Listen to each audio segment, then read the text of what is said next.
Good morning, everyone. Pete Pardo here from Sea of Tranquility. Welcome to another edition of Favorite Album of the Year, 1999. We are set to close the door on the 90s.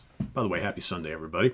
Hope you're all having a fine weekend wherever you might be. For those of you here watching who are in the U.S., hope everybody's safe. There's a lot of craziness going on lately, which I'm not liking too much, but just everybody take care, be safe, respect your neighbors, and we'll get through all this crazy stuff that's going on. So everybody else around the world, hope you guys are healthy, happy, and having a good weekend. Again, back to 1999.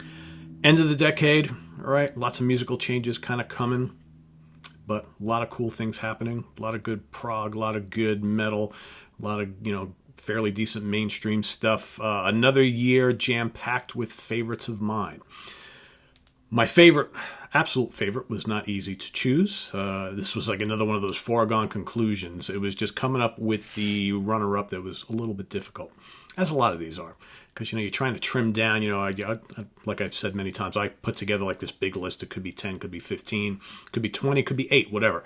And then I have to pick a favorite. And then say, okay, what's the runner-up? And then the runner-up, I have 8 candidates. So you got to kind of weed through it. But anyway, let's get back to my winner. My favorite album of the year. This is actually also my favorite album from this band, who I love quite a bit. Been following them from the beginning. They were very humble beginnings. Released October 26, 1999. Produced at Bear Track Studios in Suffern, New York, by Mike Portnoy and John Petrucci, and I'm talking about Dream Theater's Scenes from a Memory, Metropolis 2. It's actually Metropolis 2, Scenes from a Memory. Their grand concept album, okay, kind of spawned from the Metropolis song from the Images and Words album. Got brand new member in the band here, Jordan Rudess on keyboards, replacing Derek Sherinian. For a lot of people, their grand opus, certainly for me, it is. It's also a favorite concept album of mine. It's basically broken down into 2 acts, all sorts of different scenes. It's, plays out like a kind of play or storyline, so to speak. Multiple different characters in the storyline. Really intricate compositions here, or arrangements, I should say. It's really progressive. It's, questionably or arguably Dream Theater's most proggy album to date. It's also pretty damn heavy. Some thunderous guitar riffing going on from Portnoy. A lot of shredding. From Petrucci, sorry. A lot of shredding between Petrucci and Rudess. Okay, you got lots of intricate drum fills from Portnoy. James Labrie singing great on the album. John Mayung, steady as always. Again, it's one of those albums where kind of a lot of the tracks kind of segue into the next. So it's kind of hard to kind of pull things out here. But I think some of my favorites, the Overture, 1928, is damn good. Home is amazing. The Dance of Eternity, Finally Free, Fatal Tragedy, Beyond This Life, Through Her Eyes. Lots of moments of beauty, calm beauty, as well as thunderous mayhem, all sorts of crazy musical things going on, but it all really makes sense. It all works out really well. I've had the opportunity to see them play this live in its entirety a few times in my very long Dream Theater concert goings. I've seen Dream Theater live more than any other band, well over 20, and like I said, I've seen them play this in its entirety a couple times, and it was magical both times. So, that's my favorite of the year for 1999. Runner-up, you might ask.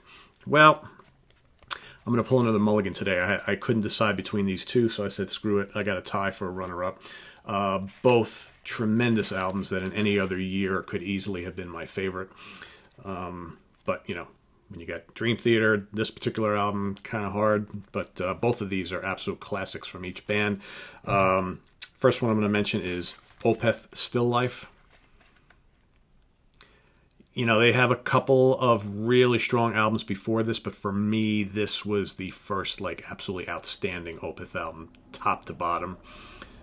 My Arms, Your Hearse, really, really strong. Morning Rise, really, really strong. But I think for me, Opeth kind of became that almost unstoppable force with this album. This album to me is just, I think, you know, a little bit higher quality than those ones I just mentioned, even though those are great as well. But Still Life, absolutely fantastic. You know, man, White Cluster, The More, Face of Melinda, Benighted, so many great songs here, top to bottom. It's just absolute near perfection.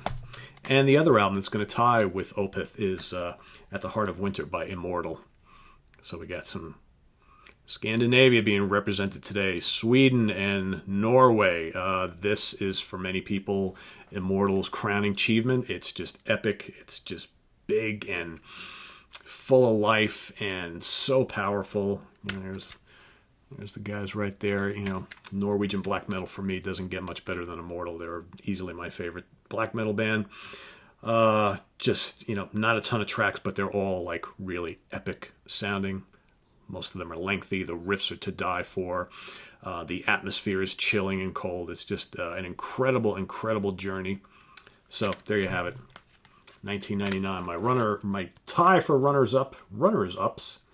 My runners and ups. Opeth, Still Life, Immortal, At the Heart of Winter, but the winner for me is Dream Theater. Metropolis 2, Scenes from a Memory. You know how it goes, guys. Want to see your picks, your favorite, your top 5, your top 10, whatever you want to do in the comments below. Remember, there's no right or wrong answer. We all hear these albums differently. We all have our favorites, and I think we can all agree that there's plenty good ones from this year, including, let me rattle off a couple of honorable mentions here.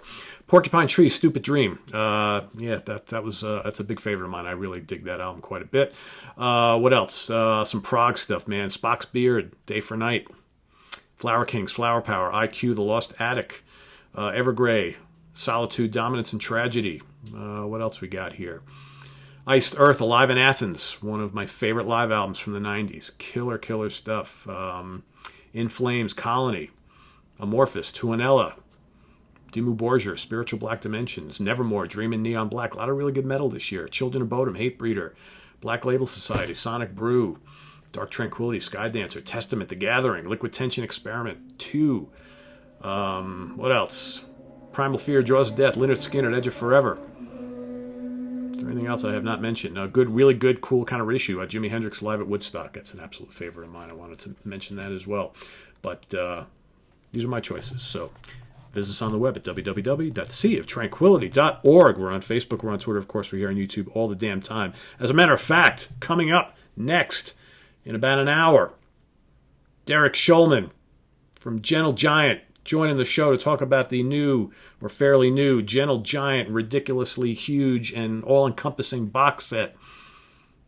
And we'll talk a little bit about the history of Gentle Giant and what Derek's been up to since. So it's always great to catch up with Derek. He and I haven't talked in many, many years, but he's a fascinating guy. And, of course, he used to sing for an all-time favorite band of mine, so it's always good to talk to someone like that. So do not miss that. That is coming up next. We've also got, I'm not sure if it's happening today or tomorrow, but Jack Toledano coming back on the show for a top 10 songs of Manowar. And then tomorrow, of course, we start favorite album of the year 2000. We got Jefferson Airplane, ranking the studio albums, and all this stuff happening this week. So you don't want to miss any of it. So we'll see you guys real soon. Take care. Bye-bye.